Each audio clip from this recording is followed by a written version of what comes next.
Je navigue dans le caviar depuis une quinzaine d'années et puis effectivement, il y avait des choses qui me choquaient.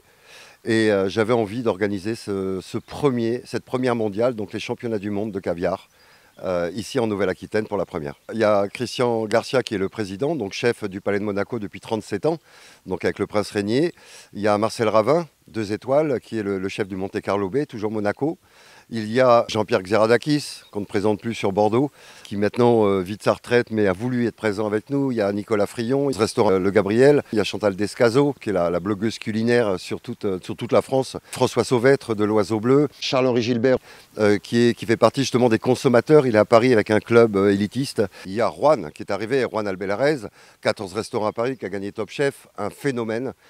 Qui nous a fait le plaisir de venir. Le Grand Barail a une histoire avec le territoire et je veux qu'on la fasse perdurer. Donc un événement comme aujourd'hui, justement, bénéficie à la notoriété de l'hôtel et de l'établissement localement. Et on en fait, nous aussi, on fait aussi des événements. Moi, j'ai envie que tout le monde se sente bien, que tout le monde puisse venir au Grand Barail et que le Grand Barail continue son histoire locale. C'est une expérience qui est absolument incroyable. En vrai, déjà le fait que ça soit une première, alors c'est toujours c'est génial d'en faire partie. En même temps, c'est un grand risque parce que tu peux te retrouver face à une organisation un peu bancale, à des choses qui sont pas calées. Et là, je tiens à vous dire que c'est incroyable. On était très sévère au début et on se rend compte au fur et à mesure qu'avec les premières notes, on peut un peu ajuster. Parce qu'il y a des choses qui se dégagent après, c'est pour ça qu'on regoute. On a de la chance de regoûter. Très honoré déjà de présider le premier championnat du monde, le World Caviar Awards. Je suis effectivement le chef de cuisine du Prince Albert de Monaco au Palais Princier. Donc je suis en charge de tout ce qui est réception officielle.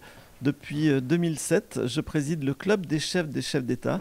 C'est un club exclusif puisque pour en être membre, vous devez être chef d'un chef d'État. Déjà, c'était un tour du monde en 45 caviars. C'était vraiment une belle expérience, de belles dégustations avec un produit qui évoque un des mets les plus exceptionnels qu'on puisse trouver, un mets qui est vraiment un symbole de luxe, de raffinement, de qualité. C'était vraiment très serré, une compétition très serrée avec le jury qui a partagé donc, ses décisions et c'était vraiment très intéressant. J'aimerais remercier l'intégralité des partenaires qui nous ont aidés à faire cette soirée. Alors ça n'a pas été évident parce que quand on fait une première mondiale, c'est assez dur. On a réussi à avoir 45 caviars qui ont été présentés. Pour une première, c'est pas mal. Ensuite, été chercher des partenaires un peu plus prestigieux. Il y a beaucoup de gens à remercier. Donc se passe en première position, en Ossiètre, le Madagascar Royal.